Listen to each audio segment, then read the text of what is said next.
31.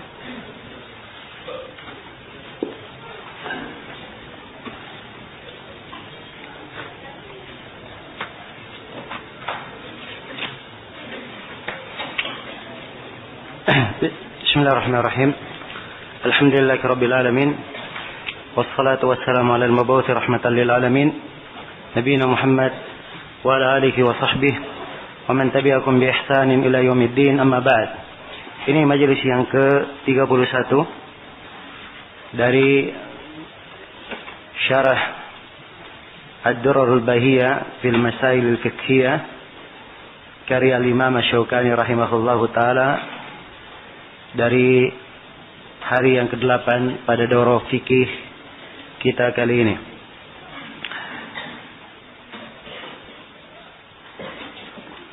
Setelah menjelaskan tentang Kitabus Sulh, Imam Asy-Syaukani rahimahullah berpindah menjelaskan pembahasan al-hawala. Kata beliau rahimahullahu taala, Kitabul Hawalah, kitab tentang al-hawala. Al-hawala ini dari makna tahawul, ya, yang bermakna berpindah. Ya, jadi kalau kata hawala yaitu pemindahan. Bermakna apa? Pemindahan. Ya. Dan yang dimaksudkan dengan hawala ini adalah hutang yang dari tanggung jawab seseorang dipindahkan tanggung jawabnya kepada orang lain. Dipindahkan tanggung jawabnya kepada orang lain. Karena itu dikatakan hawala, karena berpindah. Ini maknanya secara bahasa. Dan secara istilah para fuqaha memberi definisi tentang hawala, bahwa hawala adalah naqlu dainin min dhimmatin ila dhimmatin ukhra. Hawala adalah pemindahan hutang dari sebuah tanggung jawab atau dari tanggung jawab seseorang kepada tanggung jawab orang lain. Iya. Kepada tanggung jawab orang lain. Nah. Jadi bentuk dari hawala ini, saya misalnya punya hutang. Ya. Kemudian saya juga memiliki piutang kepada orang lain, kepada si A. Saya punya hutang misalnya 5 juta. Si A, ya, ada kewajiban hutang, dia bayar kepada saya berapa? Anggaplah 10 juta misalnya. Ya. Jelas? Maka datang pemilik hutang menagih kepada saya 5 juta. Saya katakan saya tidak punya, tapi saya punya piutang sekarang ada pada si A, dan si A ini bisa untuk membayarnya. Kamu ke si A mengambilnya. Jelas ya? Ini yang disebut dengan nama apa? Nama hawala. Dan hawala ini adalah hal yang ditetapkan di dalam hadits Rasulullah sallallahu alaihi wasallam dan disepakati oleh para ulama tentang pensyariatannya. Iya, tentang pensyariatannya. Inilah yang dikatakan di sini oleh Imam Asy-Syaukani. Kata beliau, man uhila ala mali'in falyahtal. Siapa yang diarahkan kepada seorang yang mali. Mali ini artinya orang yang asal arti katanya mali, dia apa? Dia penuh. Ya, artinya dia ini mampu untuk apa? Membayar. Ya. Jadi siapa yang diberi ihala kepada mali, kepada orang yang mampu membayar, maka falyahtal, hendaknya dia apa? Hendaknya dia ikuti ihala itu. Hendaknya dia ikuti. Ya, jadi tidak boleh dia katakan, tidak, kamu hutangnya antara saya dengan kamu, saya nggak boleh ke apa si fulan. Nah, sini Nabi perintah supaya mengikuti apa? Mengikuti ihalah. Ya, jelas ya. Baik, ini dari dalilnya, dan sepakat para ulama tentang bolehnya hal yang seperti ini. Ya, dan di dalamnya terdapat kemudahan bagi manusia, ya, dan terdapat pemberian keringanan ya untuk mereka di dalam muamalah mereka, dan terdapat bentuk tolong menolong di dalam menunaikan hajat dan di dalam melunasi hutang. Dan juga ini kadang di sebagian keadaan lebih menyejukkan dan lebih menyenangkan atau lebih terasa mudah bagi seorang muslim. Ya. Maka ini yang diinginkan dengan nama al-hawalah, dan dia adalah hal yang disyariatkan. Ya. Jadi kata Asy-Syaukani rahimahullah, di sini telah kita terangkan ya, pembahasan yang pertama syariat hawalah. Kata beliau, man uhila ala mali falyahtal. Siapa yang diberi ihala kepada orang yang mali, hendaknya dia terima ihala itu. Begitu maksudnya. Nah, Nabi sallallahu alaihi wasallam bersabda dalam hadits Abu Hurairah, riwayat Bukhari dan Muslim, matlul ghani dhulmun wa man uhila alaihi. Ya, mali atau ala mali falyahtal. Dan dalam riwayat yang lain, idza utbi'a ahadukum ala mali falyatba'. Ya. Matlul ghani dhulmun. Orang yang punya kemampuan, dia melakukan mematalah, dia menahan-nahan, tidak membayar padahal dia bisa membayarnya, itu adalah kezaliman. Jelas ya? Adalah kezaliman. Nah, ini kalau dia mampu membayar. Kalau dia tidak bayar, maka dia zalim dalam hal ini. Dia zalim. Berbeda dengan orang yang tidak mampu. Dia punya tanggung jawab, begitu jatuh tempohnya, tidak ada kemampuan untuk bayarnya. Maka orang ini tidak berlaku zalim. Kewajiban kita adalah kita memberikan apa? Memberikan keringanan kepadanya. Memberikan kelapangan untuknya. Nah, ya. Sebab dalam Al-Quran disebutkan, wa in kana du usratin fanadhiratun ila maisarah. Kalau dia punya kesusahan, ya, jadi kalau dia susah, diperintah fanadhiratun, hendaknya diberi waktu luang ila maisarah, sampai dia lapang. Ya, jadi kalau dia masih susah untuk melunasinya, diberikan waktu luang. Ya, bukan dicekik. Ya. Tapi diberi waktu luang. Ini keindahan di dalam syariat kita. Ya. Dan mungkin saya akan terangkan sebagian hal lain yang berkaitan dengan itu di pembahasan tentang orang yang bangkrut. Baik. Jadi ini secara global tentang hawalah. Secara global tentang hawalah. Ya. Hawalah ini oleh para ulama disebutkan ada beberapa syarat yang disyaratkan sehingga hawalah itu menjadi hawalah yang syah. Yang pertama, syarat yang pertama disyaratkan pada hawalah, ya, hawalah tersebut, ya, dia berikan hawalah itu kepada orang yang punya hutang, dan hutangnya itu hutang tetap ditanggung jawab orang yang diteruskan kepadanya hawalah. Ya. Sekarang saya misalnya punya hutang dari si A. Ya. Saya berhutang kepada si A. Ya, dan saya punya piutang kepada si B. Maka syarat yang pertama, si B ini, ya, orang yang saya punya piutang kepadanya itu si B, ya, dia punya hutang yang tetap. Ya, dia punya hutang yang tetap terhadap, atau dia punya hutang tanggung jawab yang tetap yang harus dia bayar ke saya. Jelas ya? Ini syarat yang pertama. Sebab yang dimaksudkan dengan dia memberikan ihala, ada mengilzam, mengharuskan dia membayar. Ya. Ya, kalau mengharuskan membayar, misalnya dia datang dari saya serahkan ke sana, maka dia pasti membayar, sebab dia punya ya, ada kewajiban hutang yang harus dia bayar ke saya.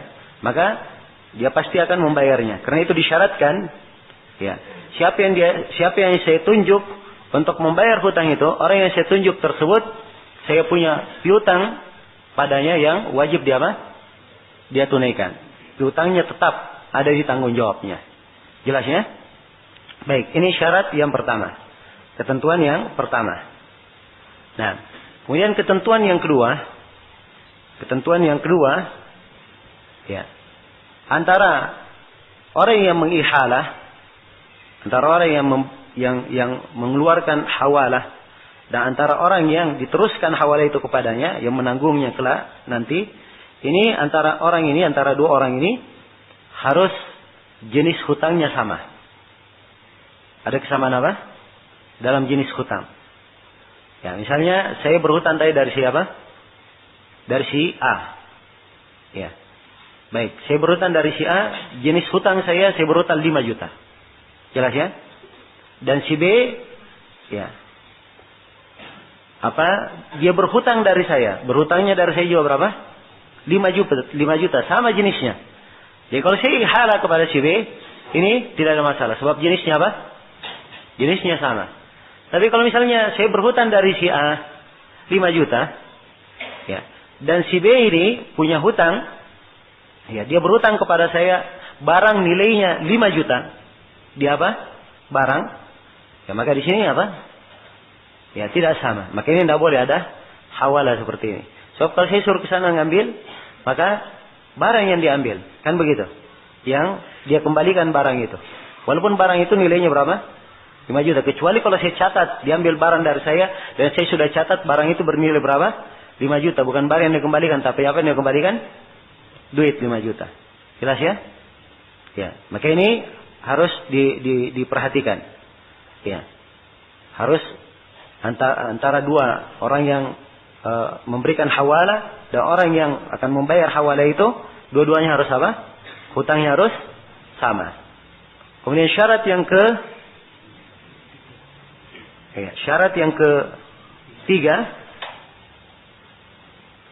Nah, ya, kemudian kesamaan tadi itu ada di beberapa hal ya. Ada kesamaan dalam jenis hutangnya. Ya, kemudian kesamaan di dalam membayarnya juga, itu penting. Kesamaan dalam waktu membayarnya.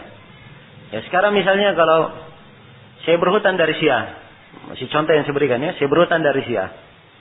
Ya. Saya jatuh tempo bulan 1. Jelas ya, saya harus bayar. Dan si B punya hutang, dia berhutang kepada saya, si B jatuh tempo bulan 3. Ini boleh atau tidak? Ya, tidak boleh, sebab kalau saya suruh kepada si B ngambil, maka 2 bulan lagi baru diambil. Maka harus ada sama dalam apa? Ya, dalam waktunya. Harus ada kesamaan dalam waktunya. Nah, kemudian syarat yang ketiga, disyaratkan ada ridha dari orang yang memberi hawalah. Ya, disyaratkan ada ridha dari siapa? Orang yang memberi hawalah. Ya, sekarang ada 3 sudut. Ya. Ada si pemberi hawalah. Ini orang yang berhutang kepada siapa? Si penuntut hak. Kan begitu? Ya, kalau saya contoh yang saya berikan tadi, saya misalnya A dan siapa? Si B. Jelas? Ya. Saya di sini harus ridha untuk memberikan hawalah. Kalau saya tidak ridha, maka tidak boleh ada hawalah. Jelas ya?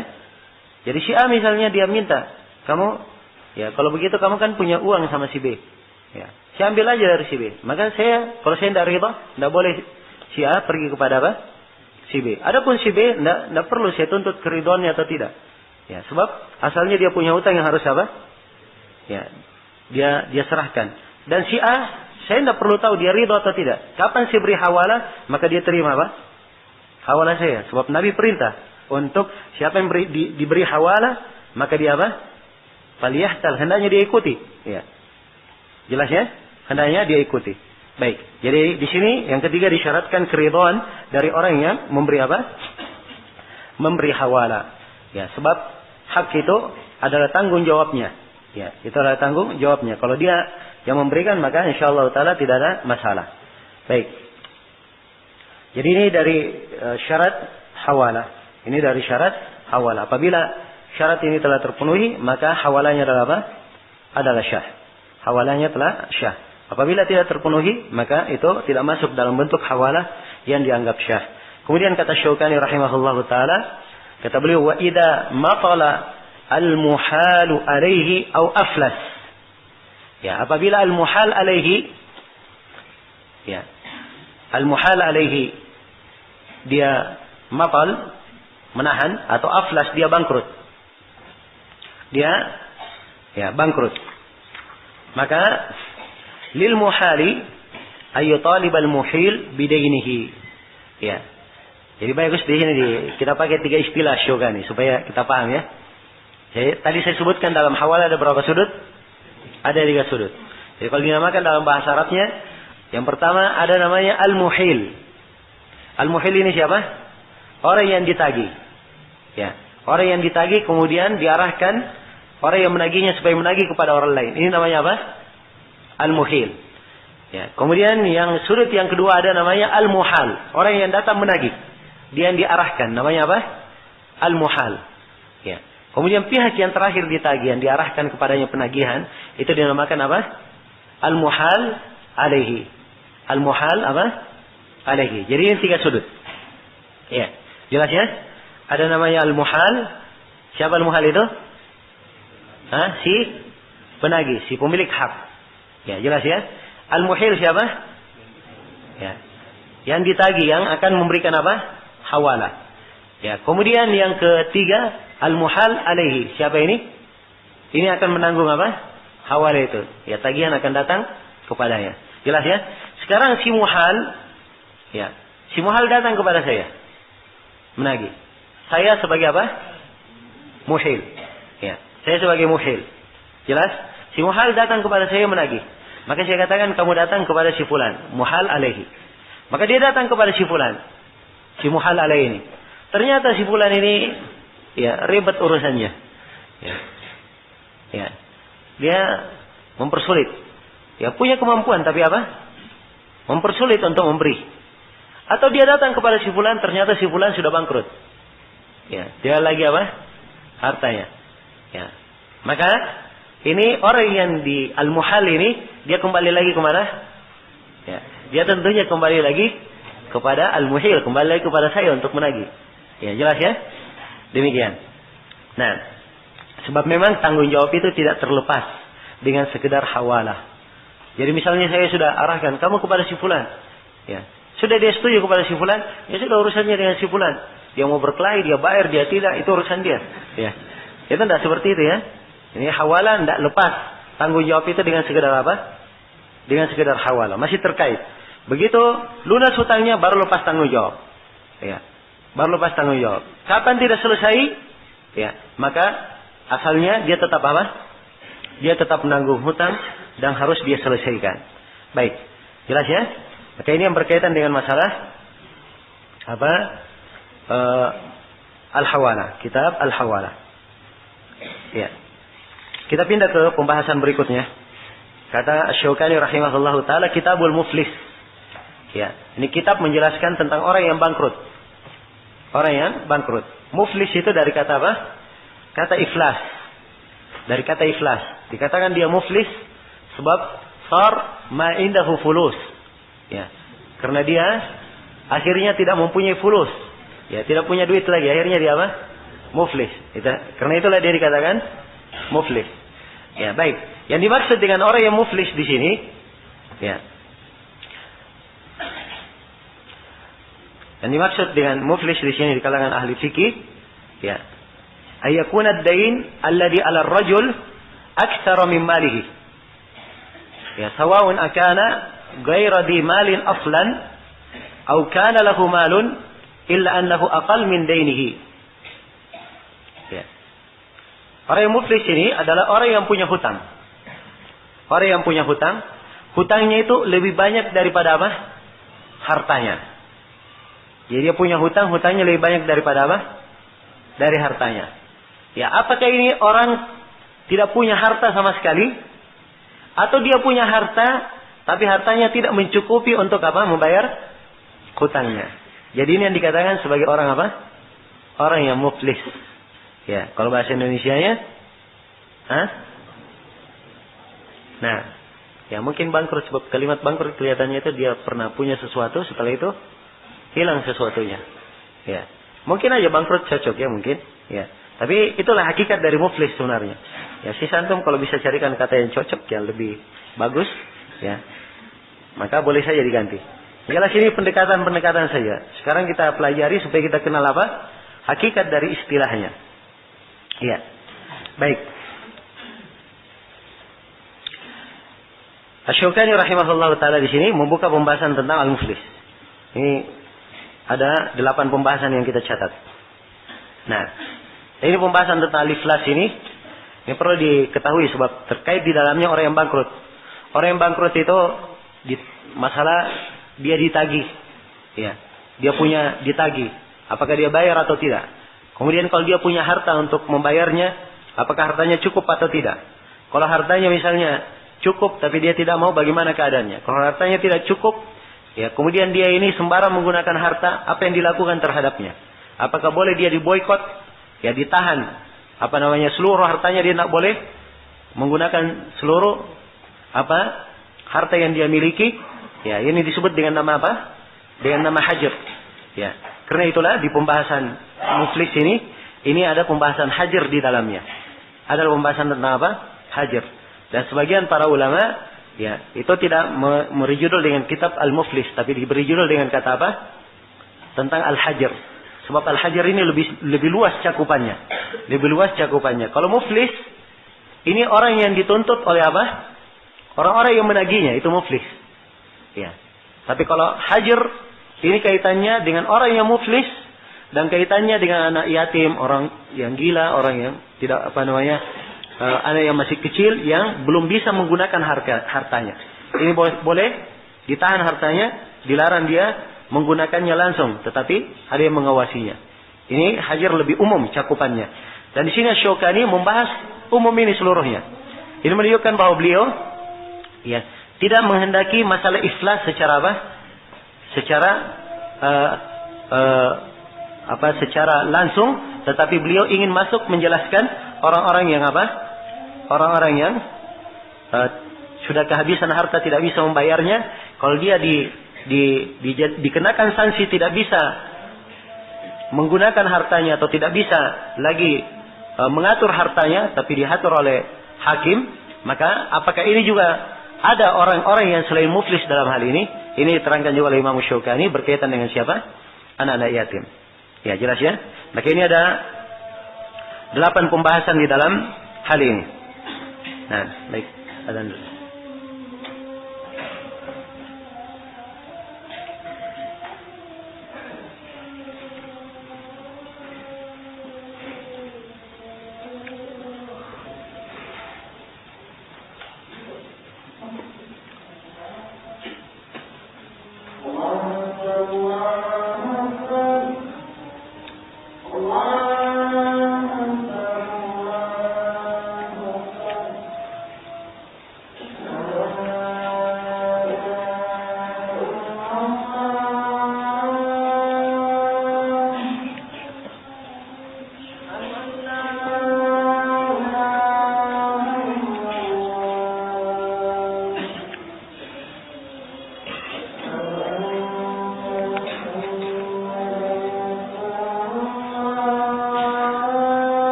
Ya, baik.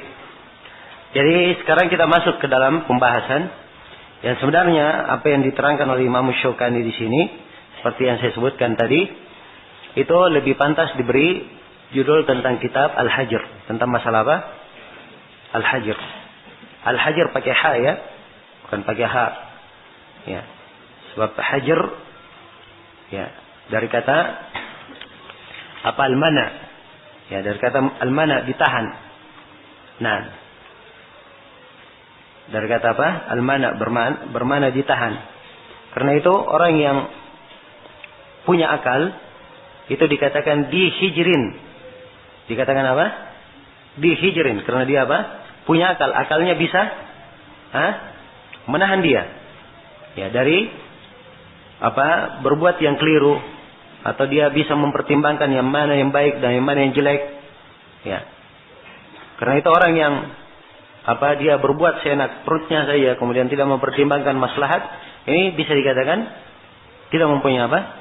Tidak mempunyai akal. Sebab akal asalnya itu yang menahannya. Ya. Menahan dia untuk melakukan sesuatu yang tidak baik. Jelas ya? Nah, itu kata al-hajr. Ya. Dan diartikan sebagai al-mana. Diartikan sebagai al-mana, sesuatu yang apa menahan. Dan hajar ini terbagi dua. Ya, ada hajar terhadap manusia. Ya, untuk dia dihajar karena untuk kemaslahatan orang lain. Ya, dihajar untuk kemaslahatan siapa? Orang lain. Nah, afwan sebelumnya saya sudah terangkan ya dari sisi bahasa tentang al-hajar. Secara istilah al-hajar itu adalah manusia ditahan ya, bertransaksi dengan hartanya. Dia ditahan transaksi dengan apa? Hartanya. Itu hajar. Jadi yang dihajar ini dua macam. Ada yang dihajar karena kemaslahatan orang lain. Inilah pembahasan Kitabul Iflas tentang kitab Al-Muflis. Pembahasannya di sini. Ya, orang yang dihajar untuk apa? Kemaslahatan orang lain. Dan ada seorang manusia yang dihajar untuk kemaslahatannya sendiri. Untuk kemaslahatan dia sendiri dia dihajar. Ya, dia tidak boleh gunakan hartanya untuk apa? Kemaslahatan dia sendiri supaya hartanya tidak rusak dan hartanya tidak hilang. Ya, inilah hajar terhadap anak kecil, orang yang gila, ya, dan orang-orang yang safih, as-sufaha. Ya, dan kita akan terangkan ya tentang hal ini. Baik. Jelas ya? Ini dua jenis. Akan diterangkan juga oleh Syaukani dua jenis ini tentang anak yatim di akhir dari pembahasan. Ya.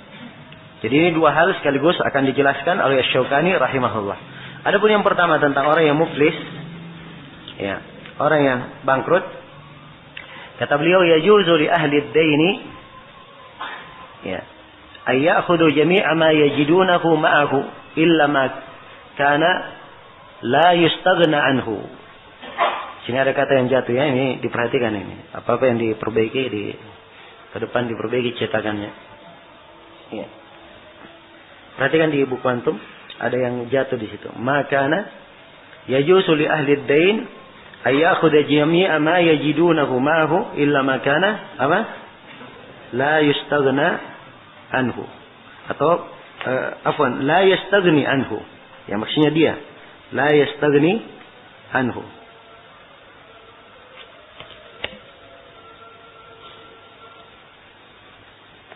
Ya. Baik. Jadi boleh bagi si pemilik piutang untuk mengambil ayakhudhu, untuk mengambil jami'a ma yajidunahu ma'ahu, untuk mengambil seluruh harta yang mereka ketemukan bersama orang yang berhutang.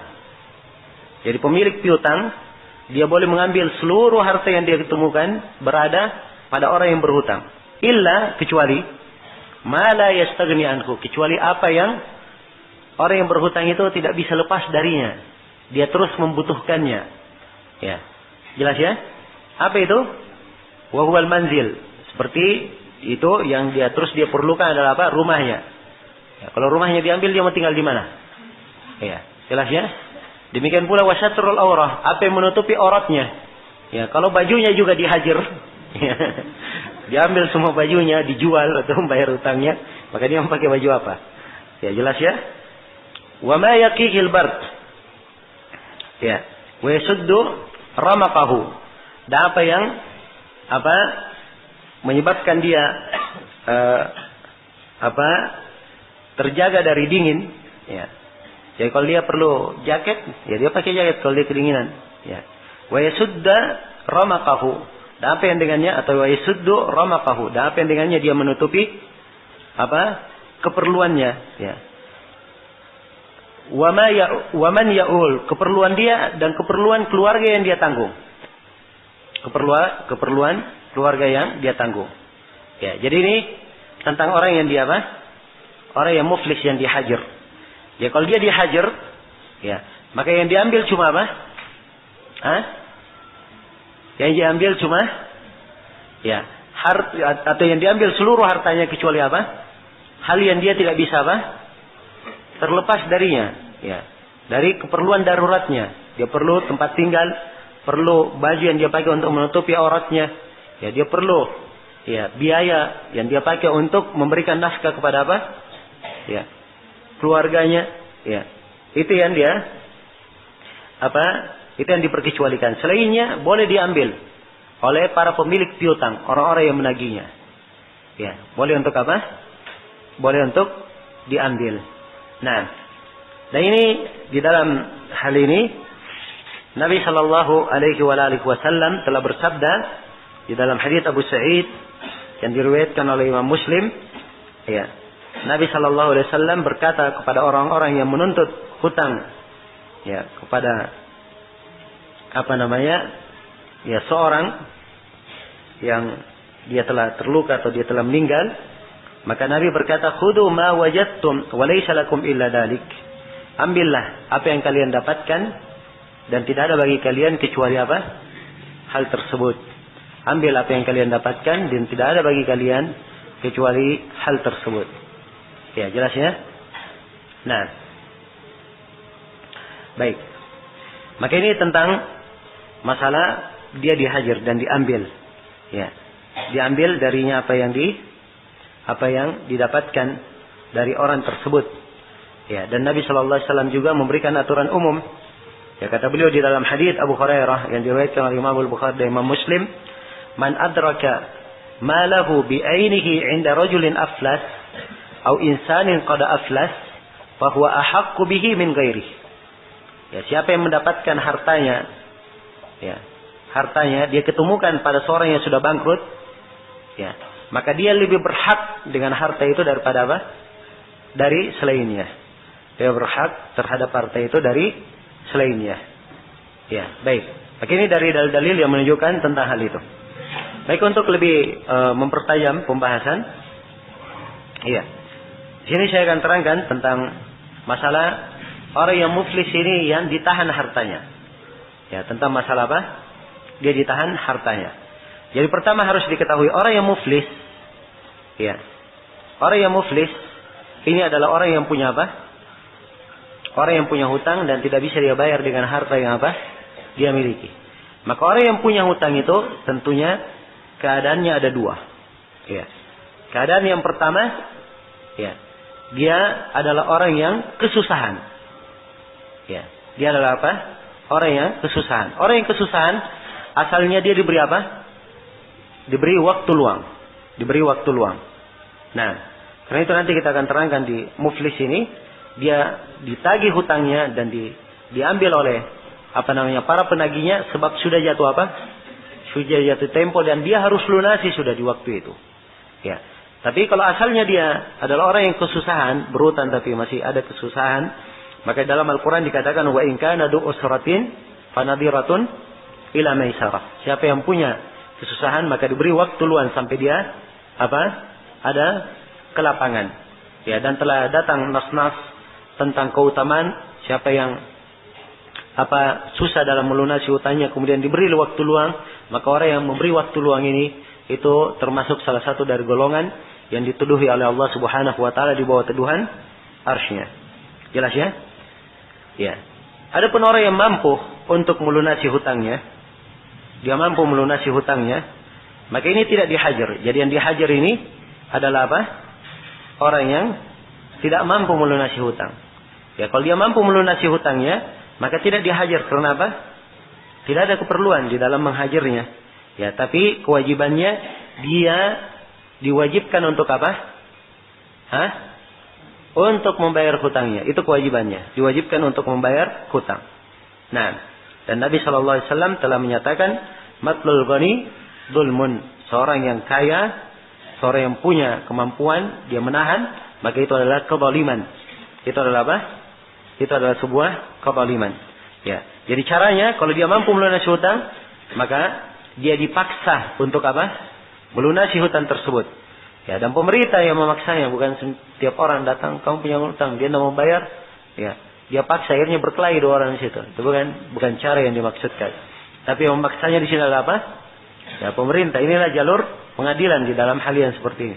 Maka dipaksa, pemerintah boleh memukulnya, ya, atau mencambuknya, atau memenjarakannya sampai dia apa? Sampai dia membayar hutangnya. Dan ini adalah hal yang disepakati oleh para ulama, tidak ada silang pendapat. Ya, jelas ya? Ya, kenapa boleh dijatuhkan sanksi hukuman? Sebab telah syah dari dalam Sunan Abu Daud dan di Musnad Imam Ahmad dan selainnya, Nabi SAW bersabda, layyul wajiri dzulmun, ya, yahillu irdahu wa uqubatah. Ya, seorang yang wajib, ya, orang yang punya kemampuan tapi dia menahan, itu adalah kezaliman. Dan penahanannya ini itu menyebabkan halal kehormatannya, dan dia halal diberikan apa? Diberikan uqubah, diberikan siksaan. Ya, jelas ya? Wajar untuk diberikan siksaan. Baik. Jelas sampai sini? Jadi ini kondisi orang yang berhutang secara umum. Ada dua kondisinya. Ada yang kesusahan dan ada yang apa? Dia lapang, sebenarnya bisa dia melunasi. Kita kembali secara untuk lebih detail, kita kembali kepada orang yang muflis ini. Ya, maka orang yang berhutang ini, kalau hutangnya adalah hutang yang harus segera dia bayar, jadi orang yang berhutang ini, ya, punya dua keadaan. Keadaan yang pertama, dia kadang hutangnya masih ada temponya, ya, diberi tempo. Maka kalau dia diberi tempo, dia tidak halal untuk ditagih sampai apa? Sampai jatuh temponya. Sampai jatuh temponya. Ini keadaan yang pertama. Keadaan yang kedua, ya, dia punya hutang dan telah jatuh tempo. Dia punya hutang dan apa? Telah jatuh apa? Telah jatuh tempo. Harus dia bayar. Nah, inilah yang kita bahas di sini dalam apa? Ya, masalah orang yang berhutang jenis ini. Nah, tapi orang yang berhutang jenis seperti ini juga, dia berhutang jatuh tempo. Ini ada dua keadaan tentunya. Keadaan yang pertama, dia punya kemampuan membayar. Makanya seperti ini dihajar atau tidak? Tidak dihajar. Punya kemampuan membayar, disuruh apa? Suruh bayar, suruh lunasi hutangnya sebagaimana yang telah lalu. Keadaan yang kedua, ya, dia punya harta untuk membayar tapi lebih sedikit daripada apa? Lebih sedikit daripada hutangnya. Hartanya tidak cukup untuk membayar hutang. Nah, maka inilah yang apa? Inilah yang dihajar. Tapi dihajarnya orang yang seperti ini disyaratkan beberapa syarat. Ya, disyaratkan beberapa syarat oleh para ulama. Syarat yang pertama, dia dihajar karena diminta oleh apa? Al-ghurama, diminta oleh para pemilik hak, orang-orang yang punya piutang. Jelas ya? Si A, dia berhutang kepada si B dan si C dan si D, 3 orang sekaligus. Ya. Begitu jatuh temponya, si A tidak punya harta yang cukup untuk membayar hutangnya kepada 3 orang. Maka kalau 3 orang ini datang menuntut dan meminta supaya dia membayar, maka dia di sini apa? Bisa dihajar. Ini syarat yang pertama. Jadi harus dituntut oleh siapa? Oleh si pemilik piutang. Kalau si pemilik piutang biarkan, ya, maka ya, pemerintah tidak ada hak di sini dia masuk-masuk. Ya, ikut dalam urusan. Ya, ini dia punya hutang kepada si ini. Ya, kalau begitu kamu saya penjarakan saja.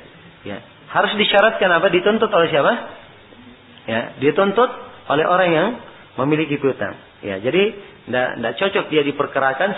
Ya, sedangkan orang yang yang bermasalah saja dengannya tidak mempermasalahkannya. Ya, baik. Kemudian syarat yang kedua, ya ini sudah nampak ya, saya hanya tekankan lagi. Syarat yang kedua bahwa hutangnya itu adalah hutang yang sudah apa? Sudah jatuh temponya, harus dia bayar. Nah, hutang yang sudah jatuh temponya. Ini syarat yang kedua. Syarat yang ketiga, hendaknya hutang tersebut, ya, hutang yang harus dibayar. Ini jatuh tempo ya, syarat yang kedua. Syarat yang ketiga, hutang tersebut adalah hutang yang harus dibayar. Ya, tidak ada lagi waktu untuk diberikan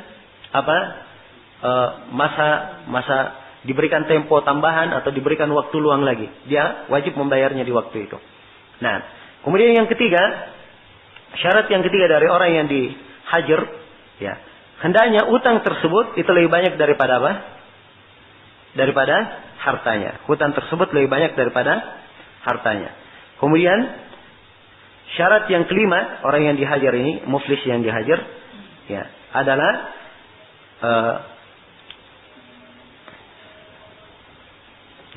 harta tersebut atau hutangnya tersebut sifatnya hutang kepada anak Adam, ya, kepada manusia. Kalau hutangnya kepada Allah, ya, misalnya dia berhutang, misalnya puasa atau ini nadar dan seterusnya, maka ini ya di luar dari pembahasan. Jadi ini 5 syarat ya secara detail dirinci oleh para ulama untuk menjatuhkan hukum terhadap orang yang muflis ini. Boleh dihajar, ya, boleh boleh dia dilarang untuk menggunakan hartanya atau transaksi dengan hartanya. Jelas ya? Baik. Kata Syukani rahimahullah, kita baca ucapan beliau. Kata beliau, "Wa man wajada malahu 'indahu bi'ainihi fa huwa ahaqqu bih." Siapa yang mendapatkan hartanya di sisi orang itu, bi'ainihi, harta itu langsung dia dapatkan, fa huwa ahaqqu bih, maka dia lebih berhak. Ya, ada 3 orang yang menagih. 3 orang yang menagih. Jelas ya? Ya, A, B dan C. Ya. Beraneka ragam tuntutan mereka. Ya, jelas ya? Macam-macam harta yang sudah dipinjam oleh orang yang berhutang ini. Ya. Tapi ternyata begitu dihajar hartanya, ada harta di situ. Ya, harta di situ itu diketahui adalah milik siapa? Si B misalnya. Milik si B. Ya, misalnya dia dia berhutang, dia pinjam komputer misalnya. Ya, ternyata komputernya tersebut persis yang diberikan oleh apa? Oleh si B. Maka si B lebih berhak terhadap apa? Barangnya ini. Dia lebih berhak terhadap barangnya. Itulah yang kita baca tadi dari hadits Nabi sallallahu alaihi wasallam, ya, dari beberapa orang sahabat. Ya, man adraka malahu bi'ainihi inda rajulin aflas atau insanin qad aflas fa huwa ahaqqu bihi min ghairi. Siapa yang mendapatkan hartanya, ya, hartanya itu bi'ainihi pada seorang yang bangkrut, maka dia lebih berhak dengannya. Jelas ya? Ini hadits Abu Hurairah riwayat Bukhari dan Muslim. Ya. Baik. Ini masalah atau pembahasan yang keberapa? Pembahasan yang kedua. Orang yang mengambil barang miliknya dalam berhutang. Nah. Ya. Baik. Ini pembahasan yang kedua. Ya, dan khusus untuk orang yang mendapatkan barang miliknya pada orang yang berhutang itu, ini dia boleh mengambilnya, tapi para ulama mereka detailkan dengan syarat-syarat. Mereka detailkan dengan apa? Dengan syarat-syarat. Disebutkan ada 6 syarat di dalam hal ini. Ya, syarat yang pertama, ya, si muflis ini, ya, masih hidup ketika dia mengambil apa? Harta tersebut. Jadi dia masih apa? Masih hidup. Nah, kalau dia sudah mati, maka seluruh barangnya itu milik siapa? Ya, seluruh barangnya asalnya itu dibagi rata untuk apa? Membayar sesuai dengan porsi orang yang menagihnya. Ya, misalnya 3 orang penagih.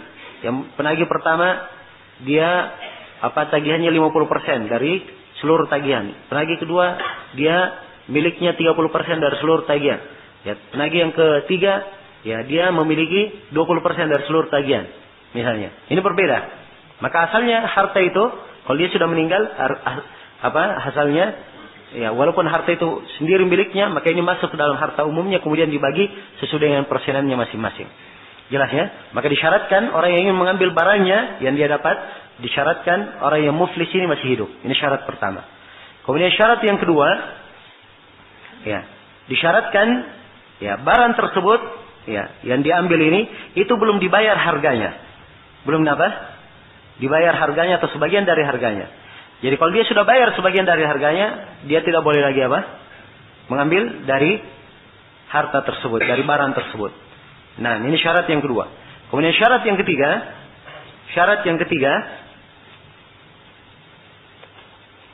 Ya. Syarat yang ketiga, barang yang dia ketemukan itu sempurna berada di situ. Sempurna apa? Berada di situ. Kalau dia hanya dapatkan barangnya cuma sepotong, ya maka ini apa? Tidak boleh diambil. Baik. Ini syarat yang berapa? Syarat yang ketiga. Kemudian syarat yang keempat, barang tersebut belum berubah sifat-sifatnya. Belum berubah apa? Sifat-sifatnya. Kalau dia warna merah, ya. Mereknya misalnya, anggaplah komputer, mereknya Toshiba. Dia beri warna merah. Tiba-tiba dia dapati barangnya warnanya hitam. Sama mereknya. Oh, ini milik saya. Ya. Ini sifatnya apa? Dia berubah. Maka tidak boleh dia ambil. Jelas ya? Kemudian syarat yang keempat, ya barang tersebut. Syarat yang kelima, barang tersebut itu belum terkait dengan hak orang lain. Ya. Jadi kalau sudah terkait dengan hak orang lain, misalnya barang itu dia sudah rahankan, dia sudah jaminkan, ya. Atau barang itu misalnya dia sudah hibakan kepada orang, maka ini apa? Tidak boleh lagi diambil. Jelas ya? Sebab sudah terkait dengan hak orang lain. Kemudian syarat yang keenam, ya. Nah, kemudian syarat yang keenam, barang tersebut tidak terdapat di dalamnya tambahan yang bersambung. Tambahan yang bersambung. Anggap misalnya ada orang yang meminjamkan apa?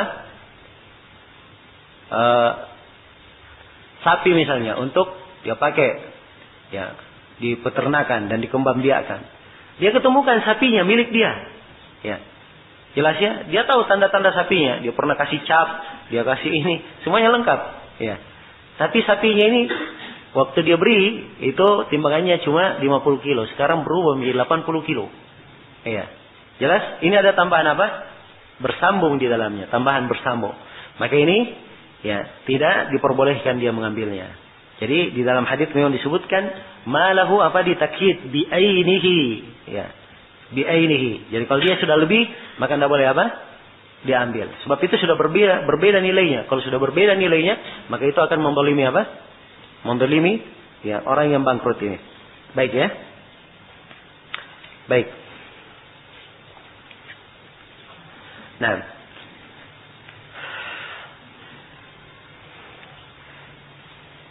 kemudian kata beliau rahimahullah, kata Syaukani, wa idza naqasa malul muflisi 'anil wafa, wa idza naqasa malul muflisi 'anil wafa bi jami'i dainihi kana al mawjudu uswatal ghurama. Apabila harta si muflis itu kurang untuk membayar seluruh hutangnya, maka yang ada itulah yang menjadi ukurannya siapa? Ukurannya para penuntut itu, para ghurama. Ya, para pemilik piutang yang menuntutnya. Ya, jadi itu yang menjadi ukurannya. Nah, dan ini ada konteksnya dalam sebagian riwayat. Ya, walaupun riwayatnya apa namanya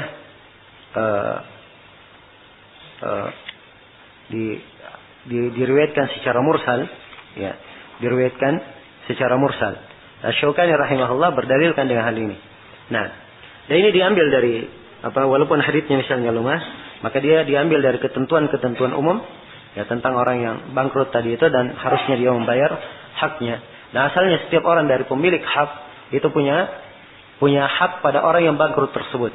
Ya, maka tidak ada tidak ada kepentingan atau tidak ada dalil untuk membedakan antara pemilik antara penagih dengan penagih yang pertama dengan penagih yang kedua. Ya, antara pemilik hak yang pertama dan pemilik hak yang kedua. Asalnya ya, apa yang ada itulah yang menjadi apa? Ukuran mereka semuanya. Mereka menagih sesuai dengan kadar hutangnya mereka masing-masing. Nah, kemudian kata Syaukani rahimahullahu taala, wa idza aflasa, ya, kata beliau, wa idza tabayyana iflasuhu fala yajusu habsuhu. Ya. Apabila sudah nampak dia ini muflis, sudah nampak dia bangkrut, maka tidak boleh dia dipenjara. Dia tidak boleh apa? Tidak boleh dipenjara. Nah, baik. Iya. Tentunya ketentuan dia tidak boleh dipenjara sebab ya Nabi sallallahu alaihi wasallam perintah untuk menghajarnya, dan hajar inilah yang menyebabkan dia dibebaskan dari hukum penjara tersebut.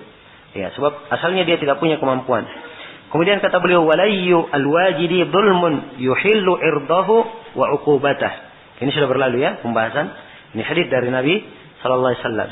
Orang yang wajib punya kemampuan, ya dia sengaja menahan tidak mengeluarkan, maka itu adalah kezaliman. Ya, ini menghalalkan kehormatannya, ya. Menghalalkan dia irdahu, kehormatannya, artinya dia bisa diperkarakan, bisa diadukan kepada pengadilan, wa uqubatah, dan dia bisa diberikan uqubah. Kemudian kata beliau, wa yajuzu lil hakimi ay yahjurahu an at-tasarrufi fi malihi wa yabi'ahu li qada'i dainihi. Dan boleh bagi seorang hakim. Ya, jadi ini ketentuannya terarah kemana? Ya, ke pengadilan. Ya, terarah ke pengadilan. Ya, karena itulah saya katakan sebagian banyak dari hal ini, ya di bab muamalah itu dijelaskan. Ya, hukum-hukum dijelaskan, bukan orang bertindak sendiri di dalamnya. Ya. Sebab hal-hal yang terkait dengan khusumat, pertikaian, ya, hal-hal yang terkait dengan dia menuntut harta, mengambil haknya dari orang lain, ini urusannya di pengadilan. Ya, urusannya di mana? Di pengadilan. Karena itu diterangkan di sini hukum, nanti pengadilan ini sumbernya dan mereka merujuk di sini dalam menjatuhkan apa? Ketentuannya. Dan orang-orang yang terkait di dalamnya, mereka menyelesaikan masalahnya di pengadilan di dalam hal ini. Ya, baik. Kata beliau, ya, wa yajuzu lil hakim ay yahjurahu an at-tasarrufi fi mali. Seorang hakim, pemerintah boleh menghajar dia. Ya, boleh menghajarnya, menahan dia untuk menggunakan atau bertransaksi dengan hartanya. Wa yabi'ahu, dan hakim boleh menjualnya. Liqada'i dainihi, untuk menjual apa? Untuk membayar hutangnya, untuk membayar hutangnya. Di sini Asy-Syaukani rahimahullahu taala ini menjelaskan tentang apa? Tentang akibat dari adanya hajar. Akibat dari adanya hajar. Ya, kalau seorang itu dihajar, ada beberapa ketentuan yang ya berlaku padanya. Ya, di antara ketentuannya ini, kalau dia dihajar, maka pemerintah berhak untuk apa? Menjual hartanya. Kalau dia menahan, ya, dia berhak untuk dihajar, maka pemerintah menjatuhkan hukum hajar untuknya. Dan di antara ketentuan yang disebutkan juga, bahwa sepanjang dia masih dihajar, ya, sepanjang dia masih dalam hukum hajar, maka seluruh harta dia yang ada maupun yang akan ada itu masuk dalam lingkup apa? Lingkup hajar. Ya, jelas ya? Sekarang dia punya harta. Misalnya dia punya hutang semuanya, anggaplah misalnya 100 juta, dia punya hutang semuanya. Jelas ya? Nah, dia punya harta hanya berapa? Yang setelah dijualnya hanya ya 50 juta untuk menutupi. Jelas, setelah dia hajar dijual semuanya 50 juta. Maka 50 juta ini masuk dalam hajar. Jelas? Kemudian yang kedua, kalau dia misalnya setelah itu dapat tambahan harta, misalnya ada yang berikan kepadanya harta, atau misalnya setelah itu dia dapat warisan. Iya. Jelas ya? Maka harta yang baru masuk ini, itu masuk juga di dalam harta yang apa? Harta yang dihajar. Sebab dia, haknya belum apa? Dia memberikan hak orang belum selesai. Iya. Dia masih dalam proses apa? Pengadilan untuk menyelesaikan hak-hak orang. Jelas ya? Ini dari ketentuan hukum hajar. Berlaku, ya, diperlakukan hal ini apabila dia masih di masa hajar. Nah, kemudian orang ini tidak dilepas dari hajar, ya, selama dia masih dituntut oleh para pemilik hak, orang-orang yang memiliki piutang. Jadi mereka yang menjadi penentu di dalam hal ini. Nah, sepanjang dia belum bisa membayar, maka asalnya kalau si pemilik piutang meminta kepada penguasa untuk menghajarnya, maka penguasa apa? Menghajarnya. Nah, baik. Kemudian kata beliau rahimahullah, setelah beliau menjelaskan tentang hal ini, beliau berpindah ya ke pembahasan berikutnya tentang apa? Ada anak-anak yatim atau orang-orang yang lain yang dihajar. Dan ini tentang hajar apa? Kita sebutkan tadi hajar ada berapa macam? Ada 2 macam. Ada hajar apa? Karena kemaslahatan orang lain, dan ada hajar untuk apa? Kemaslahatan dirinya sendiri. Ini penjelasan tentang orang-orang yang dihajar karena kemaslahatan dirinya sendiri. Kata beliau, wa kadzalika yajuzul hajru 'alal mubadzir. Ya, wa man la yuhsinu at-tasarruf. Demikian pula boleh menghajar orang yang mubadzir. Boleh menghajar siapa? Orang yang mubadzir. Ya. Dan orang yang tidak bisa tasarruf di dalam hartanya. Ya. Tidak pandai bertasarruf di dalam hartanya. Mobil, ya, asal harganya 10 juta dia beli mobil itu dapat, Ya, dia beli mobil itu dengan harga 50 juta. Ya. Jelas ya? Maka ini dia tidak pandai menggunakan apa? Menggunakan harta. Orang yang seperti ini dikatakan safih. Itulah yang disebut di dalam Al-Quran. وَلَا تُؤْتُوا السُّفَهَاءَ أَمْوَالَكُمْ. Jangan kalian memberikan kepada as-safih harta-harta kalian. Ya. Nah, disebutkan di dalam Al-Kasyaf. Ya. Dan penulis Al-Kasyaf hujjah dia di dalam masalah memahami bahasa. Ya. Dia menerangkan makna sufaha. As-sufaha, kata dia, kata penulis tafsir Al-Kasyaf, as-sufaha adalah al-mubadzirun amwalahum. Mereka yang mubadzir dalam harta mereka. Yang menginfakkan hartanya pada apa yang tidak pantas. Pada apa yang tidak pantas. Jelas? Itu as-sufaha. Ya. Nah, kemudian diterangkan bentuk-bentuk lain dari safahnya. Ya, jelas ya? Jadi mereka ini mubadzir, tidak bisa menggunakan hartanya pada apa yang sepantasnya. Ya, dan mereka ini dilarang untuk diberikan harta. Wala tu'tus sufaha apa? Amwalakum. Jangan kalian memberikan harta kalian kepada as-sufaha. Nah, jadi ini dalil tentang dua golongan ini, mubadzir dan orang yang tidak pandai apa? Tasarruf. Kata beliau, wa yumakkanul yatim min at-tasarrufi fi malihi hatta atau wala yumakkanul yatim min at-tasarrufi fi malihi hatta yu'nasa minhu ar-rushd. Ya, dan anak yatim itu jangan diberi tamkin. Ya, jangan diberi kesempatan untuk atau jangan diberikan kedudukan untuk dia menggunakan hartanya sendiri. Ya, apa dia sendiri yang bertransaksi dengan hartanya sampai ya sudah apa walinya itu sudah tenang bahwa dia ini sudah pandai menggunakan harta itu dengan baik. Ya, dia sudah rasyid, pandai menggunakan hartanya dengan baik. Nah, dan ini dalilnya adalah ayat Al-Quran di mana Allah Subhanahu wa taala berfirman, "Wabtalul yatama hatta idza balagun nikaha fa in anastum minhum rushdan fadfa'u ilaihim amwalahum." Ya. Dan ujilah anak-anak yatim itu. Ya, kalau dia sudah dewasa, bisa diuji. Ya. Hatta idza balagun nikah, ketika dia apa? Sudah mampu untuk menikah, maksudnya dia sudah balik. Uji dia. Ya, jadi dia diberi harta misalnya, dia beli, dia lakukan transaksi, ya sudah nampak bahwa dia sudah bisa ya melakukan transaksi, sudah bisa pegang hartanya, sudah pandai dia gunakan, maka ini tidak ada masalah. Ya, ukurannya bagaimana keahliannya? Apakah harus ahli sekali? Kalau misalnya dia tertipu, 10 kali diuji dia tertipu sekali, apakah ini sekali ini menggugurkan bahwa dia belum tidak lulus ujian? Ya, jawabannya ya bukan itu menjadi ukuran, tapi ukurannya fa in anastum minhum rushdan. Kalau kalian sudah merasa ada sudah tenang, kelihatannya bahwa si yatim ini sudah apa? Sudah rasyid. Fadafa'u ilaihim amwalahum. Maka serahkan harta mereka itu untuk mereka. Jelas ya? Baik. Maka mereka dilarang ya untuk melakukan tasarruf di hartanya sampai mereka rasyid. Ini untuk anak-anak yatim. Kemudian kata beliau rahimahullah, wa yajuzu liwalihi ayyakula min malihi bil ma'ruf. Dan boleh bagi walinya untuk makan dari harta anak yatim dengan hal yang ma'ruf. Ya. Jadi anak yatim ini dihajar hartanya. Dihajar dalam artian ya, dia tidak boleh menggunakan hartanya. Kalau dia mau pakai, mana duit saya? Ya, saya mau pakai. Tidak dibolehkan sepanjang dia masih apa? Dia masih kecil. Memang miliknya, tetapi bukan dari kemaslahatannya dia memegang hartanya sekarang. Ya, maka dia diberikan. Ya. Dan untuk anak yatim ini, ya tentunya dididik dengan cara yang bagus, diberikan dididik bagaimana dia menggunakannya, ya bagaimana dia memanfaatkannya. Ya, dan bagi wali anak yatim ini kalau dia ada harta, ya walinya boleh dia kembangkan harta itu dengan cara dia buatkan usaha untuk anak yatim ini supaya harta tersebut bisa berkembang. Ini kalau si wali tersebut pandai untuk mengembangkannya. Ya, dan usaha yang dipilih adalah usaha yang kemungkinan besarnya adalah apa? Adalah mendatangkan keuntungan, keberhasilan. Ya, jelas ya? Ya, tapi kalau hartanya yatim, dia baru mau coba-coba usaha, ya mau coba-coba ini, ya bisa dibuat bangkrut nanti anak yatim itu.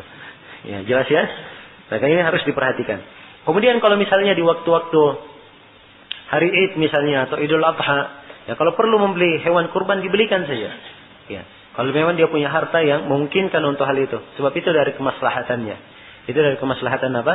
Anak yatim. Dan dia dimuliakan, diberikan hal yang dengannya dia bisa menggunakan hartanya. Tapi di batasan mendidik dia untuk mampu apa? Menggunakan hartanya ke depan. Jelas ya? Bukan tidak memberikan hartanya. Ya, dikesankan dia ini dididik untuk mampu apa? Menggunakan hartanya dengan baik. Baik. Selesai sudah ya pembahasan tentang Kitabul Muflis. Satu pembahasan lagi untuk malam ini. Supaya selesai. Ya, besok insyaallah kita masuk Kitabul Qada. Ya, kata Syukani rahimahullahu taala Kitabul Luqatah. Nah, penjelasan tentang Al-Luqatah. Ya. Al-Luqatah ya, di dhamma lamnya, di fathah qafnya. Ya, itu Luqatah. Luqatah itu adalah apa? Harta yang hilang. Ya, harta yang hilang. Itu apa? Luqatah adalah barang yang dipungut. Barang yang dipungut.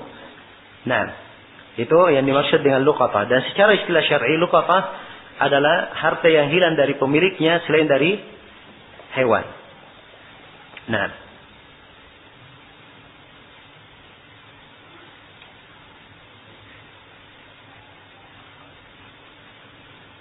baik.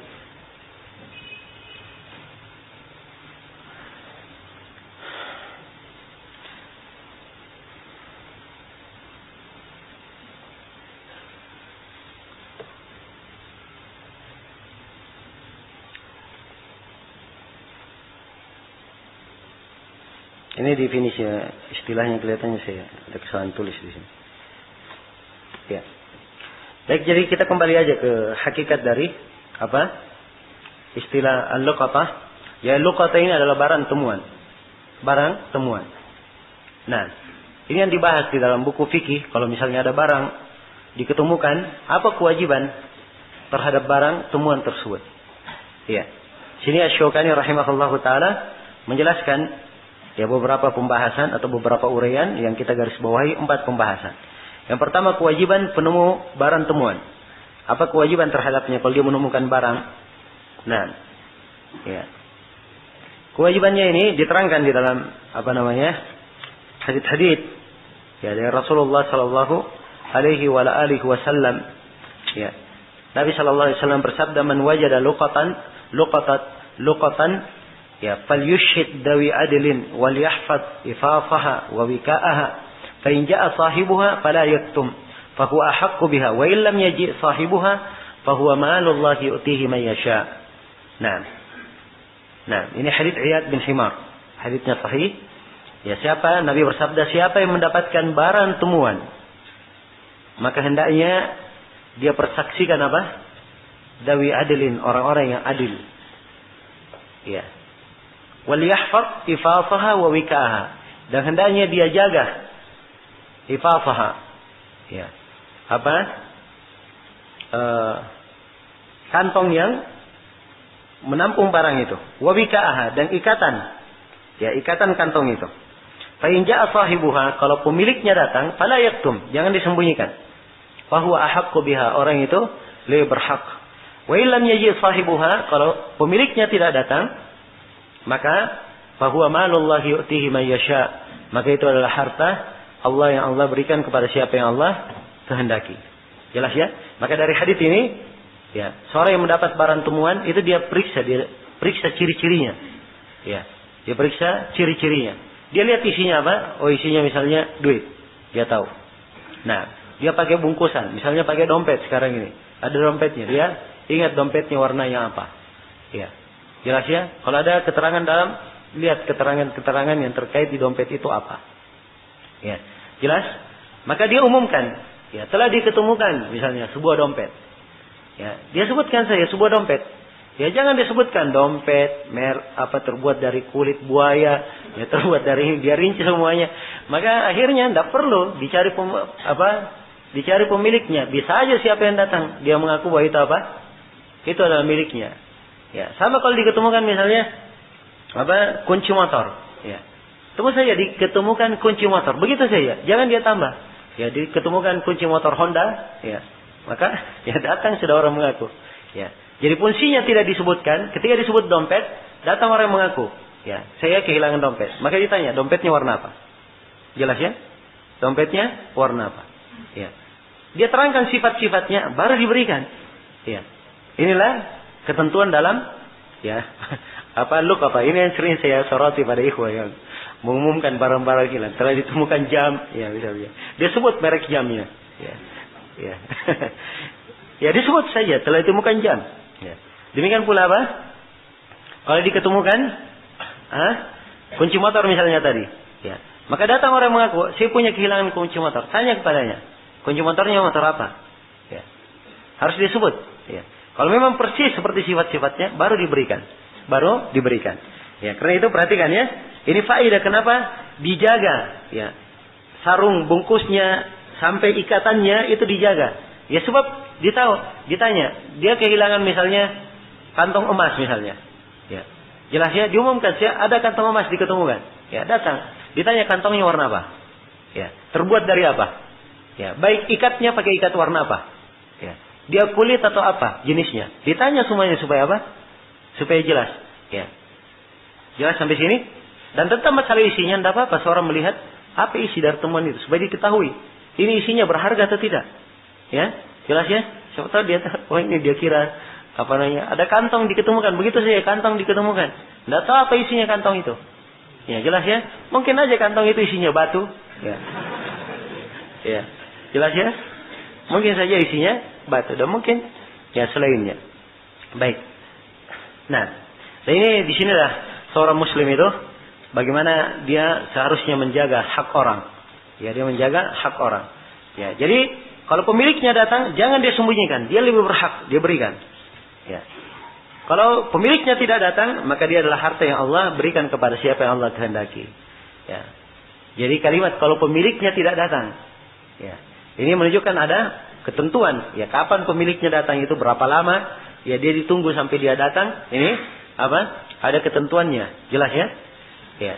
Maka ini subhanallah nampak sekali bagaimana syariat kita menjaga ya barang-barang itu dengan baik. Ya, sebuah kisah yang menakjubkan disebutkan dalam biografi sebagian rawi. Ya, dia dari penduduk Mekah. Dia pernah suatu hari menemukan sebuah mutiara. Berharga sekali. Mutiara yang sangat apa? Sangat bernilai. Ya. Maka dia umumkan. Ya, padahal dia waktu itu adalah orang yang sangat perlu kepada apa? Ya, sangat perlu kepada harta dan dia perlu makan dan seterusnya. Ya. Maka dia umumkan, datang pemiliknya.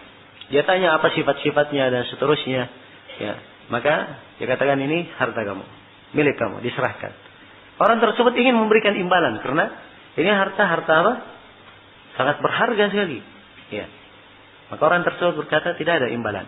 Nabi hanya menyebutkan kalau pemiliknya datang apa? Ya, diberikan hartanya, tidak ada mengambil imbalan. Ya, jelas ya? Maka dia tidak apa? Tidak mengambil imbalan. Ya, dari temuan tersebut dia tidak mengambil imbalan. Ya, dan tentang mengambil imbalan ini bukan artinya tidak boleh dia mengambil imbalan kalau dia diberi ya oleh orang tersebut tanpa apa? Tanpa dia meminta. Ya, tanpa dia meminta. Ya, tapi di sini dia menampakkan apa? Betul-betul dia menjalankan amanah, dia berikan. Padahal dia dalam keadaan apa? Dia keadaan sangat perlu sekali. Bersamaan ini diberi imbalan pun dia tidak mau terima. Ya. Maka subhanallah berlalu ya hari demi hari. Seakan-akan kisah itu sudah mulai hilang di ingatannya. Ya. Suatu hari dia mengarungi lautan. Ya, rawi ini. Ya. Kemudian mereka tertimpa apa? Musibah. Dia tertimpa musibah. Terdampar di sebuah pulau. Ya. Dia terdampar di sebuah pulau. Maka ketika dia sadar, dia pun berjalan, dia dapatkan penduduk pulau tersebut. Kaum muslimin. Ya. Tapi banyak dari mereka tidak pandai membaca Al-Quran. Tidak pandai apa? Membaca Al-Quran. Maka akhirnya dia pun duduk di pulau tersebut, mengajari anak-anak itu membaca Al-Quran dan seterusnya. Setelah lama dia duduk di pulau itu, maka datanglah seorang berkata kepadanya, sungguhnya di pulau ini ada seorang anak perempuan, anak yatim. Ya, dia punya harta. Ya. Dia apa? Dia punya harta. Ya. Dan kami ingin engkau apa? Menikahinya. Ya. Dan kami apa? Ingin engkau menikahinya. Maka kata orang tersebut, dia cerita sini. Akhirnya kesimpulannya dia nikahi. Dia setuju untuk apa? Dia nikahi. Ya. Setelah dia menikah, ya, dia kaget melihat permata yang berada di leher anak perempuan ini. Lama dia amati. Ya, subhanallah, dia amati leher permata ini. Sampai heran istrinya. Ya. Dia bertanya dia adukan hal ini kepada siapa? Ya, penduduk pulau. Ya, dia hanya perhatikan permata saja. Ya. Maka akhirnya dia tanya, kenapa kamu perhatikan permata itu? Katanya, saya ingat permata ini. Ya, ini permata yang saya pernah temukan di Mekah. Ya, rupanya, ya, permata ini milik orang yang kehilangan di Mekah itu. Ya, subhanallah, takbir semuanya. Penduduk pulau itu sampai kedengaran seluruh penduduk pulau itu takbir. Ceritanya apa? Ya, orang tua dari perempuan ini ketika dia balik, maka dia cerita kisah perjalanannya. Katanya, saya tidak pernah lihat orang seamanah, ya, seperti itu di atas muka bumi. Ya, dan saya berdoa kepada Allah, semoga Allah menikahkan anak perempuan saya ini dengannya. Ya. Subhanallah, terwujud apa dia inginkan. Padahal orang tuanya sudah meninggal setelah itu. Jadi waktu ditawari oleh menikah itu bukan ayahnya menawari, tapi penduduk negeri itu, wali-wali perempuan ini yang menawarinya. Ayahnya sudah meninggal. Nah, maka ini perhatikan bagaimana seorang itu menjaga amanah. Ya, sengaja saya sampaikan ya bahwa di dalam syariat kita itu diajarkan bagaimana menjaga amanah. Ya, dan apabila seorang menegakkannya, maka itu membawakan kebaikan untuk dia. Ya, di masa sekarang ini atau di masa yang akan datang, ya, apalagi kelak di kemudian hari ketika dia menghadap kepada Allah Subhanahu wa taala. Baik, kemudian kata beliau rahimahullah, ya, ini sebenarnya bukan waktunya berkisah ya. Cuman karena ada barang-barang yang sudah mulai redup, ya enggak apa-apa kita berikan kisah sedikit. Ya, kata beliau, man wajada luqatatan, ya. Baik, man wajada luqatatan falya'rif qifafaha wa wika'aha. Siapa yang mendapatkan luqatah, maka hendaknya dia ta'rif. Ya. Falya'rif, hendaknya dia ketahui. Ya, dia yang di sini. Falya'rif, dia yang mengetahui. Qifafaha wa wika'aha. Hendaknya dia ketahui apa bungkusnya dan apa ikatnya. Ya, jelas ya. Ya, begitu diambil dia tahu dulu sifatnya semua, diperhatikan, dia cek. Ya. Fa in ja'a sahibuha dafa'aha ilaihi. Kalau datang pemiliknya maka dia bayar atau diserahkan ya itu kepadanya. Wa illa arfaha haulan. Kalau tidak maka dia takrif selama berapa? Selama setahun. Dia takrif, dia umumkan. Ya. Dan disebutkan oleh para ulama di mana diumumkannya. Dia berdiri di tempat-tempat berkumpulnya manusia, di pasar, ya, di pintu-pintu masjid. Ya, bukan di dalam masjid ya, tapi di mana?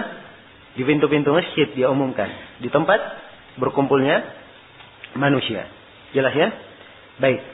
Wa ba'da dzalika dia ta'rif setahun, wa ba'da dzalika yajuzu lahu sarfuha. Setelah itu dia boleh untuk apa?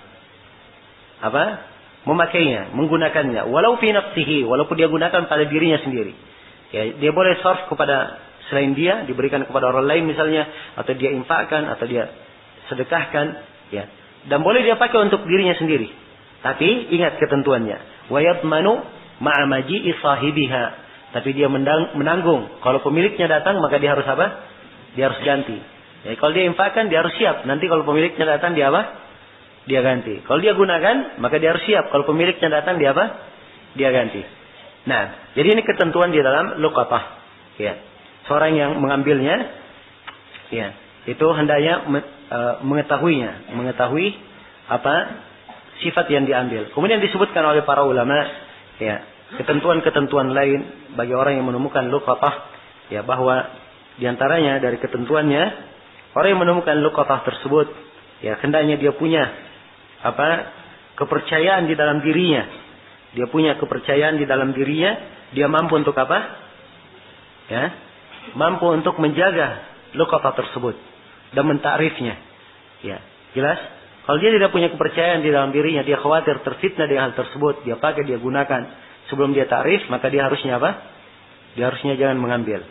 Jangan dia mengambilnya. Baik. Ya. Kemudian ya, di antara hal yang lain di sini atau kita terangkan di bawah. Kemudian kata beliau waluqatatu Makkah asyaddu ta'rifan min ghairiha. Dan barang temuan Makkah itu lebih berat ta'rifnya daripada selainnya. Ya, sebab orang yang mengambil luqatah Makkah itu hanya untuk apa? Hanya untuk dia ta'rif. Tidak bisa dia apa? Tidak boleh dia miliki. Ya. Tidak boleh dia miliki. Ya, kalau diambil hanya ditarif. Dan asalnya kalau ada barang temuan dia biarkan apa? Dia biarkan saja, jangan diambil. Ya, kalau dia mau mengambilnya, dia mengambil untuk apa? Untuk ditarif. Untuk ditarif. Dan di Mekah untuk penyelesaian hal ini barang-barang temuan itu sudah dibuatkan solusi. Ada tempat-tempat memang khusus disimpan. Ya, siapa yang ada barang temuan di situ disimpan saja. Jadi siapa yang kehilangan dia cari saja ke tempat barang temuan. Ya, ke tempat barang temuan. Insyaallah taala walaupun sudah berapa tahun dia hilang, dia misalnya pergi hajian, ya, dia ketinggalan di mana. Yang penting tidak hilang saja, ada di barang temuan, maka dia akan ketemukan di mana? Di tempat itu. Ya, jelas ya? Maka biasanya ditanya, ya tentunya ya orang-orang yang duduk di situ paham hukum-hukum seputar apa? Ya barang temuan. Ya, maka ditanya pertanyaan-pertanyaan yang membuktikan bahwa dia apa? Dia adalah pemiliknya. Jelas? Kemudian kata beliau wala ba'sa bi ayyatafi'ah bi an yantafi al-multaqitu bisyai'il haqir. Ya, tidak apa-apa. Seorang yang menemukan itu dia mengambil manfaat dari sesuatu yang remeh harganya. Ya, maksudnya harganya itu tidak terlalu apa? Terlalu mahal. Seperti kal-asa. Seperti apa? Tongkat, was-saut. Ya, anda seperti apa? Cambuk, wa nahwihima. Ya. Dan semisal dengan keduanya. Semisal dengan keduanya. Iya. Ya. Wadahwihima dan yang semisal dengan keduanya. Dan di sini ada tambahan di cetakan apa? Di cetakan matan ba'da ta'rifi bihi thalathan. Ya, setelah ditarif 3 hari. Itu dikasih dalam kurun di situ sebab di manuskripnya tidak ada. Di manuskrip apa? Imam Syaukani tidak ada. Nah, ya, apakah hal ini beliau tekankan di mana? Di Darari, tapi di syarah ada ya beliau terangkan di dalil-dalilnya di pendalilan beliau terangkan. Tapi menyebutkan 3 hari tidak ada. Di pendalilan ada dalil-dalil yang beliau sebutkan, tapi dalil-dalilnya ada apa? Ada kelemahan. Hadits-hadits yang beliau sebutkan itu ada apa? Ada kelemahan di dalamnya. Semuanya dalam riwayat yang sangat lemah. Baik. Iya. Jelas ya? Jadi kalimat 3 hari ini, ya kalau mau dibuang ya dibuang saja. Tapi masalahnya dia ada di cetakan syarah. Ya, jadi disimpan pun tidak ada masalah. Cuma diberikan keterangan bahwa itu lemah. Jadi kalau dia barang yang murah tidak terlalu bernilai, itu tidak ada masalah. Sebab Nabi Shallallahu Alaihi Wasallam, ya, beliau pernah melewati sebuah jalan dan ada korma yang jatuh di situ.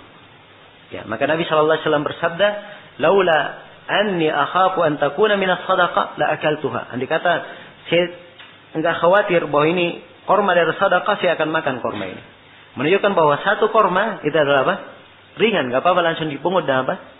Dimakan. Tapi Nabi khawatir itu dari korma apa? Korma sedekah. Ya, jelas ya? Nah, dan ada hadis disebutkan juga oleh Syaukani, ya, dan dihasankan sanadnya, ya, bahwa Nabi memberikan rukhsah pada tongkat, ya, cambuk, tali dan yang semisal dengannya. Seorang mengambilnya dan dia apa? Dia memanfaatkannya. Dia memanfaatkannya. Baik. Kemudian dilihat ya dari kata barang temuan. Ya, barang temuan itu adalah apa? Ya, barang yang apa? Tidak diketahui pemiliknya.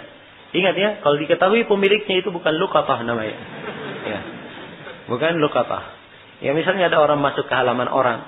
Ya, halaman orang dia ketemu di situ. Ya. Ya. Ketemu ember misalnya. Ya. Ya, maka ini bukan barang temuan di rumah orang. Ya, jelas ya? Ya. Baik. Jadi ini harus dipahami. Nah, kemudian kata beliau, watul taqatu dhallatud dawabi illa al-ibil. Ya. Dan apa yang hilang dari hewan itu dipungut kecuali apa? Kecuali onta, kecuali onta. Baik, di sini tentang barang temuan itu tidak lepas dari 3 keadaan supaya kita rinci ya. Ya, barang temuan yang pertama, ada barang temuan yang tidak dianggap ya oleh apa? Oleh kebanyakan manusia. Ya, seperti tadi cambuk, ya, roti, korma, tongkat. Ya, jelasnya ini tidak terlalu apa? Tidak terlalu bernilai. Ya, seperti ini tidak apa-apa diambil. Kemudian yang kedua, ada barang temuan, ya, sifatnya dari hewan. Tapi hewan ini dia terhindar dari binatang buas yang kecil. Ya, binatang buas yang kecil. Ya, aman dari binatang buas yang kecil karena hewan ini besar. Seperti onta misalnya, kuda, ya, apa? Sapi, ya, kemudian bigal atau burung yang bisa terbang, ya. Jelas ya? Ada burung merpati misalnya atau burung pos, ya. Ya, maka ini dia bisa terbang, ya, bukan barang temuan. Oh, saya dapat burung, ya. Dia bisa terbang, ya, seperti ini bukan barang temuan, tak boleh diambil. Demikian pula kalau hewannya tersebut bisa berlari kencang, melindungi dirinya, seperti apa? Seperti rusa, ya, seperti rusa. Karena itu Nabi SAW ketika ditanya tentang onta, beliau sebutkan illah. Kata beliau, malaka walaha. Ada apa kamu dengan onta itu? Ya. Ada apa kamu dengan onta itu? Ma'aha siqa'uha wa hida'uha. Onta ini punya perbekalan minumnya. Sebab onta itu bisa berjalan beberapa hari tanpa apa? Tanpa minum. Ya. Wa ma'aha hida'uha. Dia punya sepatunya, bisa berjalan. Taridul ma'a, dia bisa mendatangi air. Ta'kulu syajar, bisa makan dari pohon. Ya, biarkan saja sampai diketemukan oleh apa? Pemiliknya. Hatta yajidaha rabbuha. Sampai pemiliknya menemukannya. Jelas ya? Ini onta yang semisal dengannya. Dari hewan yang bisa bersendirian melindungi dirinya sendiri, dibiarkan. Ya. Tidak boleh apa? Tidak boleh diambil sebagai barang pungutan atau sebagai barang temuan. Nah, kemudian yang ketiga berikutnya, selain daripada itu, dari harta yang lain, seperti uang misalnya, ya, atau barang-barang berharga, ya. Dan seperti hewan juga, hewan yang apa terjaga, ya, atau hewan yang tidak bisa dijaga dari binatang buas, walaupun binatang buas kecil, seperti serigala, kan dia bisa menerkam apa? Ya, kambing, ya. Nah, ini contohnya seperti kambing, ya, seperti kambing atau seperti apa namanya, anak-anak sapi yang masih kecil, ya. Maka yang seperti ini apa boleh untuk dipungut? Ya, boleh untuk dipungut. Nah, boleh untuk dipungut. Ya, dianggap sebagai barang temuan. Jelas ya? Ya, dan barang temuan ini kalau dia harta, selain di bagian yang ketiga, selain dari dua itu tadi, maka barang temuan yang boleh dipungut ini juga terbagi tiga. Terbagi tiga jenis. Ya, yang pertama adalah hewan, ada hewan yang bisa dimakan. Ya, hewan yang bisa dimakan di sini, ya, ini apa? Diberikan tiga pilihan. Ya. Apakah boleh dia makan? Kalau dia temukan kambing, boleh dia makan, tapi dia bayar apa? Harganya. Ya. Dia bayar harganya langsung. Yang kedua, dia boleh menjualnya, tapi harganya apa? Dia simpan untuk pemiliknya kalau dia datang, setelah dia mengetahui sifat-sifatnya. Nah, kemudian boleh dia pelihara. Boleh dia pelihara. Ya. Dan dia infakkan dari harta tapi tidak bisa apa? Dia miliki. Ya, kalau dia mengeluarkan biaya pemeliharaan, nanti kalau pemiliknya datang, dia minta apa? Biaya perawatannya tersebut. Ya, dalil tentang hal ini ketika Nabi SAW ditanya tentang kambing, kata beliau, khudha, ambil kambing itu. Fa innama hiya laka aw li akhika aw lidhib. Ya, sungguhnya kambing itu cuma ada tiga kemungkinan. Jadi milik kamu, atau milik saudaramu pemiliknya, atau miliknya apa? Serigala. Ya, jelas ya?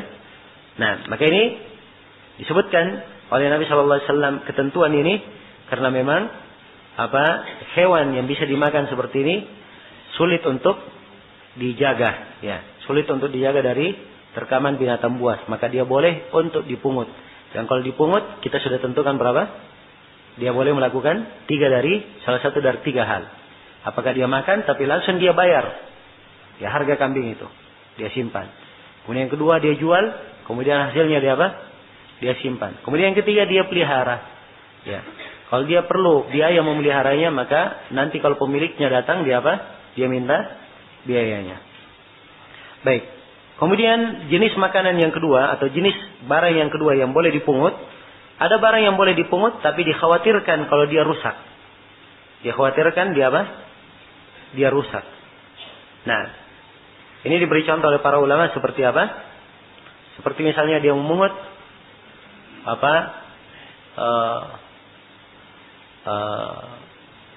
semangka, dia memungut semangka, ya, atau buah-buahan. Maka ini dikhawatirkan kalau dia tinggal di dia menjadi rusak. Ya, maka dia di sini boleh dia memakannya dan dia bayar nanti harganya kepada pemiliknya, dan boleh dia jual nanti harganya dia simpan sampai pemiliknya datang. Kemudian jenis yang ketiga atau pembagian yang ketiga, harta. Nah, harta yang selain daripada dua, dia bukan dimakan, bukan pula dikhawatirkan rusaknya, harta yang bisa tetap terjaga, ya, harta yang bisa terjaga, maka harta yang seperti ini, inilah yang disimpan di tangannya, dan dia mentakrif, ya, di mana?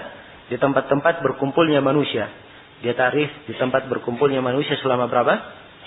Selama setahun. Sebagaimana diterangkan oleh Imam Syaukani rahimahullah taala. Jadi ini kesimpulan, ya, berkaitan dengan masalah al-luqatah. Ya wallahu taala alam.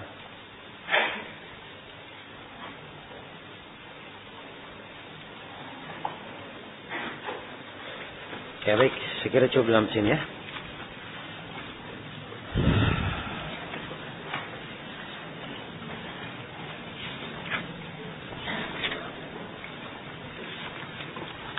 Ya, subhanakallahumma wa bihamdik, asyhadu an la ilaha illa anta, astaghfiruka wa atubu ilaik, walhamdulillahi rabbil alamin.